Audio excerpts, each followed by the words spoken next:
some team, a cabal of sorts, came up with a Stop Ruto movement.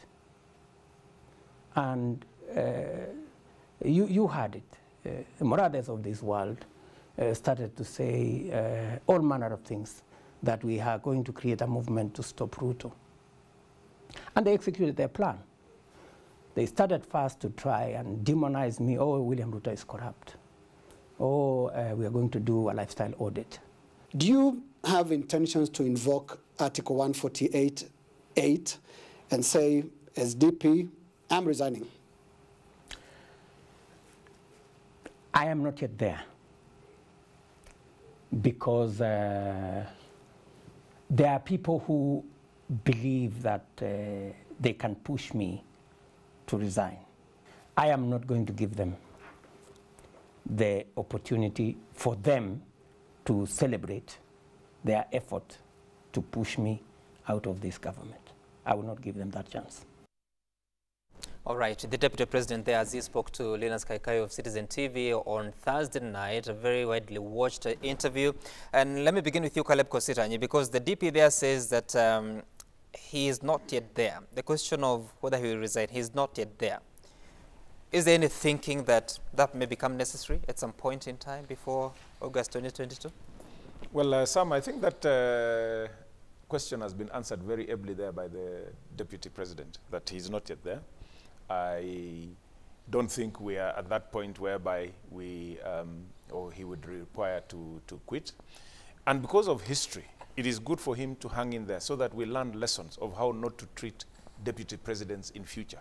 So it is good for William Ruto to stay in so that we can use him as the guinea pig on how we should treat each other when it comes to certain positions in this country.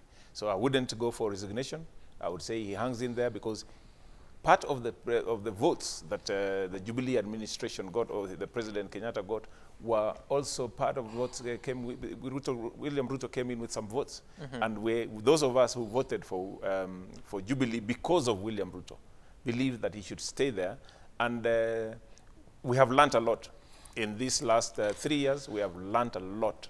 Our history is very short. We're only on our 4th president.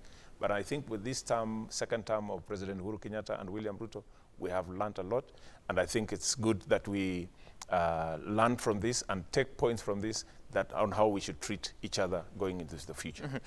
Allow me to take it back to SG Sifuna, because watching that, first of all, did you watch the interview? No, it went too late. It was past my bedtime. It began at 10 o'clock, honestly. You must have. I did not watch, in all honesty. Okay, then that becomes difficult for me to raise this question. But you can raise the question because I caught some snippets there. It's quite interesting. I don't think you're being totally honest about watching the interview. I did. But when you look at that relationship of course, the Deputy President saying of several people that are behind what has befallen him, to the extent that now he actually believes that part of it is because of your boss coming into a handshake with the president, saying that the government has now been focused on reviewing the constitution for 4 years. Is he attributing all the challenges to the right places in your view? No, I think it is scapegoating. I think it is somebody who's afraid to take on his boss. He knows the source of the problem is his boss, so he's shadow boxing through other people.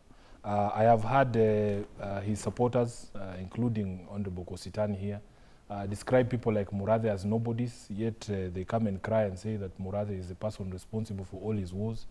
Honestly speaking, we need to move to a place where we practice politics of principle, and that if you disagree fundamentally with your boss or your party or the association that you're in, you just quit and go and do other things.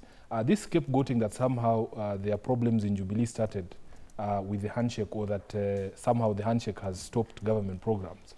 I have argued here before that we all understood when Jubilee set out their second term and they said that they were going to focus on housing, manufacturing, food security, and the other one, I forget. We have argued that indeed if you had set out to construct low-cost housing here in Kilimani, where we are, a discussion about bettering our constitution somewhere happening there in Bomas will not stop the concrete from curing if you have poured the concrete. Or if you wanted to do a road, like he says, they had beautiful programs for roads. If you have filled a grader with diesel and there's a driver there, an operator, a discussion happening in Bungoma about how we can strengthen devolution is not going to stop the grader from functioning. So I think it is looking for excuses. And, you know, they paint this picture as if the first term of Jubilee was very rosy, that the country was doing extremely well. Because we have not forgotten, we know that, in fact, 2013 to 2017 is where most of the damage of the Jubilee administration was done in the country. So he's not going to run away from the failures of his own administration. And if indeed he feels like there is a point at which he has to get, then really that's up to him. But we feel like responsible citizens. You have been elected as a deputy to essentially be the assistant to the president. If you are not being given responsibility, or you are not doing the job that you were elected to do, you cannot just sit there and earn a salary on the taxpayer's bill, and yet there's nothing that you are doing in the office. I think the honorable thing to do is to step aside, but, you know, for most of these people... But really, would that be yielding to the structural alienation that he refers to? I think it is what it is. I mean, at the end of the day, the question then is, what is the value to the taxpayer of funding his office as deputy president? If by his own admission there is nothing that he does, that he is no longer consulted on government decision, that he does not attend to his functions, his daily functions as deputy president, then really you cannot just stay there so that you can be, I think he said guinea pig, or an experiment for Kenyans, and yet it is a very expensive experiment for Kenyans. Dr. Chris Wamalwa, when you watch and read all this as said by the deputy president, does it bother you for a country that we thought by making the office of the deputy president sort of have that security, we're going to better manage the country, yet 9 years down the line, we're not where we thought as a country would be? This is Kenya for you. I want to recommend you to read a book by Shem Ochodo, The Intrigues of MOU. And whatever is happening between Ruto and Uhuru is so similar to what happens in NASA coalition between Raila and his partners. But now, so looking at the statement of the deputy president, deputy president is likely to resign, but not now, at an appropriate time. What is appropriate? That will give him political capital, political value, where he can gain sympathy and many other things. I know there are many people who are trying to push him to get out. But if he resigns now, you know, you must do the risk analysis. There are things he's cushioned with that position. So the moment he's out, he's going to be very vulnerable. But it reach a time, in my thinking, maybe some months to elections. I don't see him staying in Jubilee up to the end of the term. Why? And in the interview, he said his style of leadership. The president knew his style of leadership, which was very rosy when it comes to the first term. And in the first term, the president delegated so much, the deputy president actually was running this country. Majority of the MPs projects were being done when you visit the deputy president's office, a phone call away. Some of the leadership positions that people acquired actually was very influential. But coming to the second term, and Uhuru Kenyatta has very sharp advisors. I want to tell you that. He might behave like he doesn't know what's happening, but he has very sharp advisors who told him, pretend in the first term so that you are assured of the second term. But when they came in the second term, they started immediately. No, it is true. So they say the DP did not allow the president to enjoy his presidency in the first term. And it was payback time. It says he who loves last loves best. The deputy president now is being seen as an outsider in the government. And maybe why he decided to go for the Sputnik. But who determines Sputnik.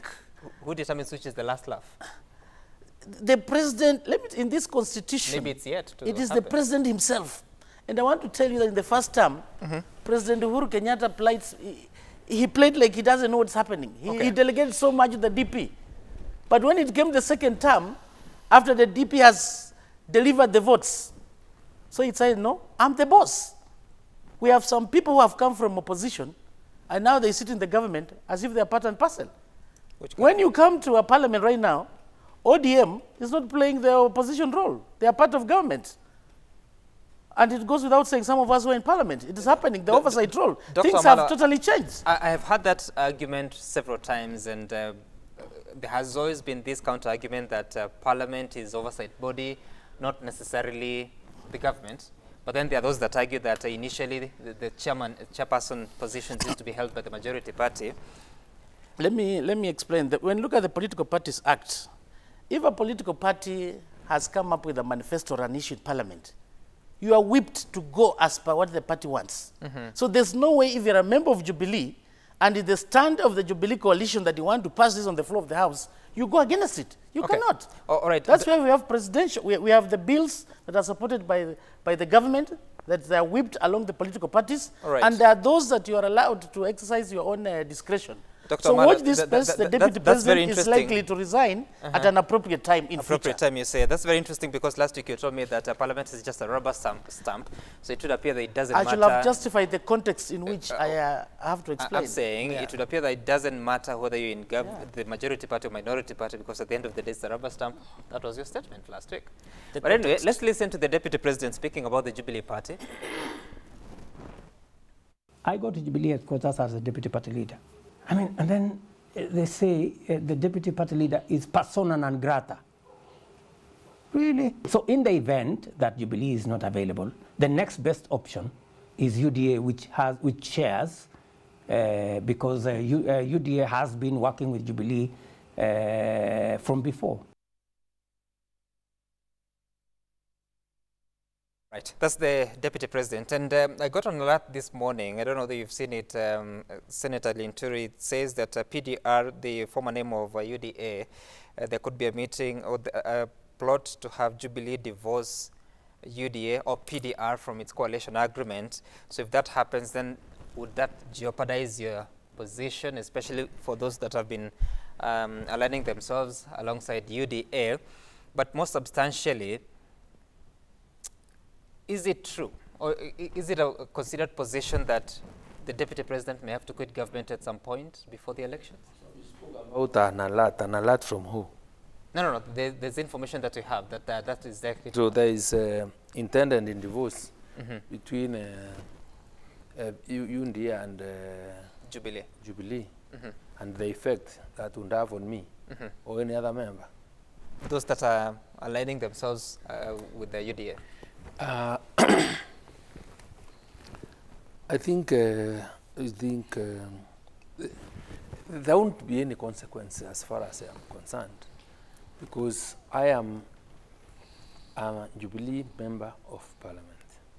I have not changed my position as a member of Parliament. I can, there is also that freedom of association or expression guaranteed by the Constitution. The only person who may lose his position as a member of Parliament is an independent person, an independent member of Parliament, because that is why I think the law says if you are seen to associate or behave in a manner as if you've joined another political party, probably a court may be moved to find that you've defected.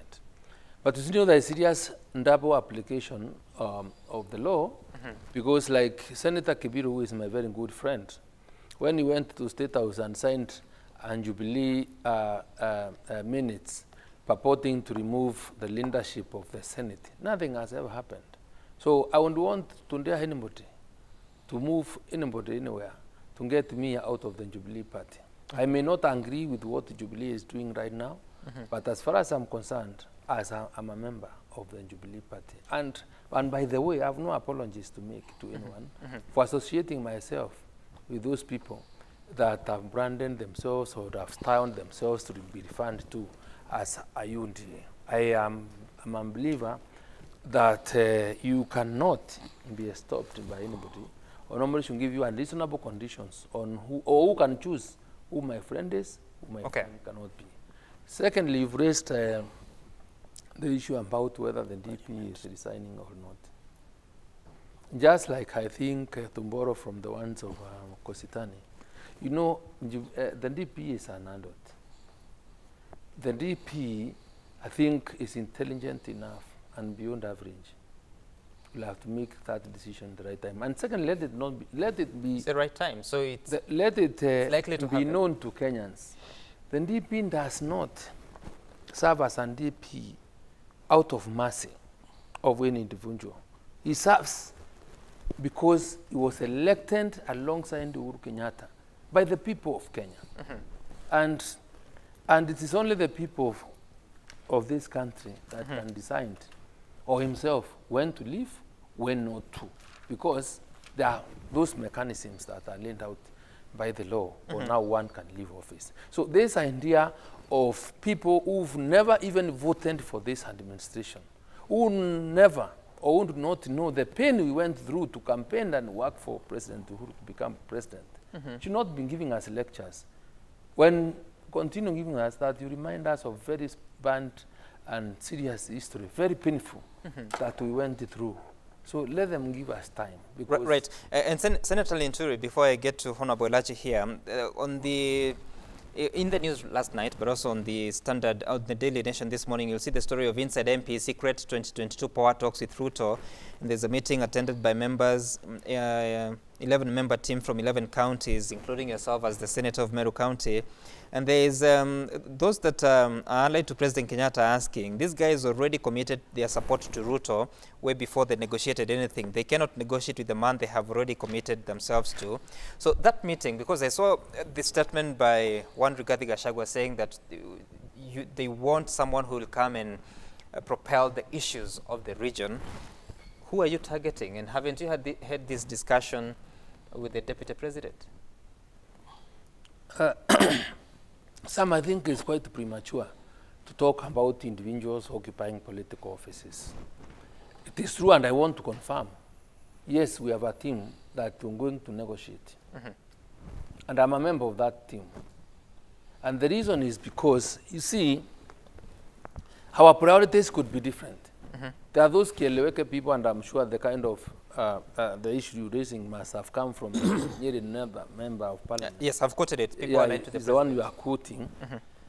But you know, the difference between us and them is like in day and night. Because to us, it's about the issues that affect the people from the mountain. To us, it's about the prices of coffee, tea, the lost Mira markets, Dengu, Miruk, and the others. We want to discuss an economic revival strategy for the Mount Kenya or the country in large, when with whoever has the chances of becoming president next election. I thought you were very confident on DP Ruto. Listen, you see, what I am telling you is there are those things that are so critical to our people. Our lost businesses and enterprises within the region. So even if we have to give you support, you must be able to give us guarantees that yes, this is the priority.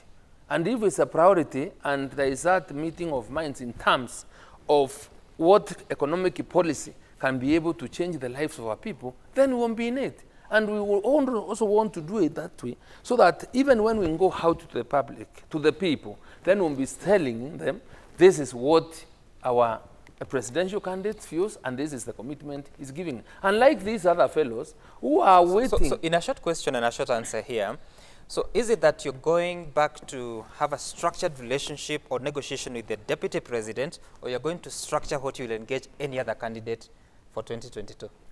You see, we are very responsive to the feelings of the people of this region. I can tell you for a fact and for free, the Mount Kenya region is predominantly right now pro William Ruto.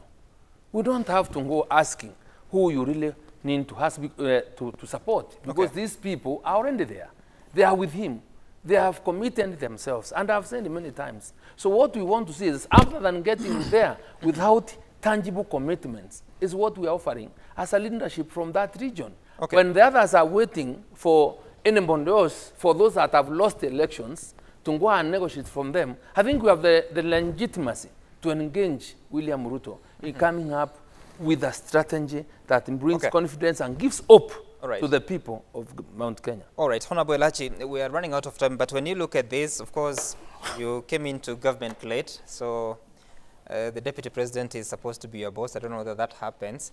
But when you look at this, how does it affect you as a person that stuck with the team all the way from when you're in the bus party in 2013 until now?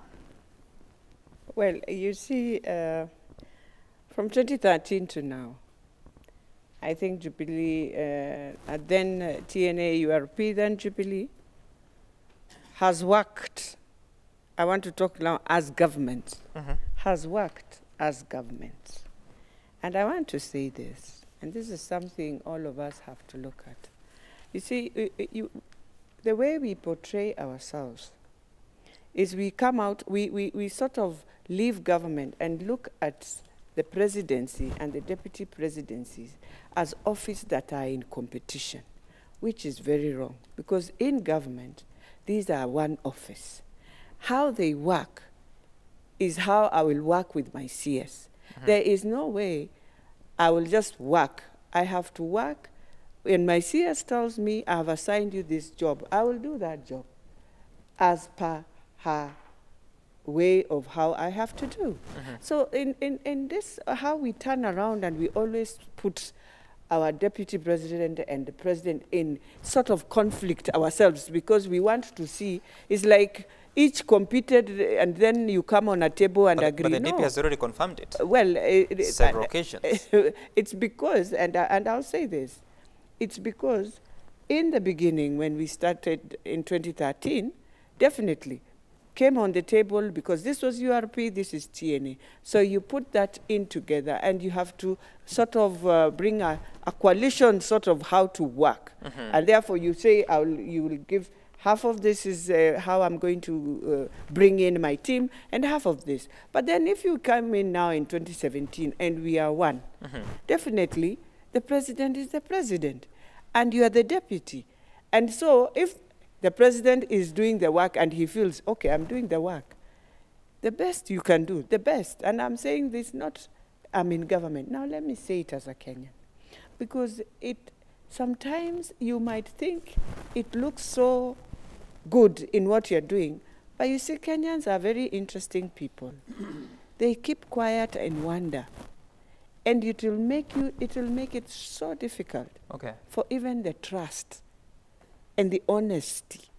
And so if you find yourself in a situation like that and the president is working, you are in the same institution, let the president work. You don't need to have that competition. You don't need to say, I must be seen. No, I have never seen Edward Sikenda of Uganda. I've never seen the deputy president of Rwanda. So sometimes you play in a manner where you appreciate these. My boss is there, he's doing. So I cannot go beyond my CS. No, the same way. And it helps. By the way, it Honorable helps. Elachi, that might be a question. Would it then appear like you, I mean, the powers that be were punishing the deputy president? Nobody is punishing. By the way, nobody is punishing unless you're punishing yourself because you want it. That's why I'm saying get out of this thinking that you are in competition. Don't punish yourself. If the president is working, let him work. The answers will go to him. It even makes you more better if you keep off because you'll be able to say, but if you make it that you must do this and I must do this, then you're in competition. With your own boss. I want us to tie this by listening to what he said about the deputy party leader of ODM, whom Secretary General Sifuna gave a statement. Oh, no, it wasn't him. It was Philip Etale indicating loyalty of the deputy party leader to the party leader. Listen. Wycliffe Oparanya, probably 5 times. Of course, more times because he was chairman of the Council of Governors. But I have met him to discuss politics 5 times, right? 5 times. 5 times. It was not, and at no time did we discuss him being sent by Raila Odinga, including the last meeting I had, right? We have discussed with him how we can work together and how he appreciates the hustler narrative and the bottom-up approach. So, it appears there are talks with your deputy party leader, S.J. Sifuna. Are you aware, and does it jeopardize your position as you get into managing the road to election 2022? I don't think so. First of all, you must appreciate that Governor Oparanya is actually my boss, and as Elachi was trying to explain to you here, you must respect hierarchy. I don't think that there is any rule within the party that requires Oparanya to seek permission to meet anyone for whatever purpose. At the end of the day, these are seasoned politicians. They know the import and impact of everything that they do, whether it is in broad daylight or at night. So really, and one of the things that I know about Governor Oparanya is that every single discussion that he has held with any other political leader, in fact, he takes his time to report back to the Central Committee of the party. So in ODM, we have no doubt whatsoever about the fidelity of our membership. And people who have chosen to support other people have done it publicly. I have members of the party who publicly support William Ruto, and you know it. So really, this is neither here nor there. And we are confident as a party that when the time comes, we will also be unveiling a coalition that will shake the very foundations of the country. Coalition with who? Yeah? Coalition with who? Bide your time. Bide your time. Just be patient, because as we have said, there are quite urgent matters that we need to deal with. And I have tried to encourage people in newsrooms, and I've become very unpopular, to try and focus on other things. Yesterday, you did a fantastic piece here at Citizen by, I think, Purity Mwambia, right, about the insecurity and how easy it is for you to be offed in this country. Those are the things we should be focusing on. I called some editors to congratulate them that for the past 2 days, their headlines were only about KCP, and they found my congratulations a bit, unwelcome, because there's been inordinate focus. You see things like this night talks to craft deal, and you yourself have said it. It's like members of the ODM PG meeting somewhere and then saying they want to negotiate with Raila. These are already people who are pledged to William Ruto. If they have a meeting somewhere in Nyeri or in Embu, this is not news. So we should focus on at least more important things, and there will be time for politics. Because this is the only chance we have to have you today. Yes. when it's not the only chance. What do you mean? I'm not going anywhere. I said today. I can assure you we're not inviting you again today. But when you said that there's a coalition that will shake this country, yes, does that rule out a coalition with DP Ruto? Because he said that he's in no talks with Raila, and there's no possibility because he wants Raila to be the opponent? It is true that there are no talks with William Ruto for a coalition at the moment. But what I'm telling you, and this is the tragedy of our country, is that people believe there is a finite number of politicians that you can make deals with. So that if it is not Chris Wamalwa, there's nobody else from Trans Nzoia or from his constituency for that matter. We want you to have faith in the fact that there are actually more impactful political leaders that are not necessarily as loud and are not always on the front line of the newspapers. But you will be very shocked at the kind of support that they can generate. Okay. Probably if I get Chris Wamalwa to join ODM, he might be a better ally to me than trying to look for William Ruto. You know, S.J. Sifuna, the last time we had communication about Raila Odinga's position on 2022 election, we were told it was an April Fool's, so you have to verify what you tell us. But that's our time. S.J. Sifuna, thank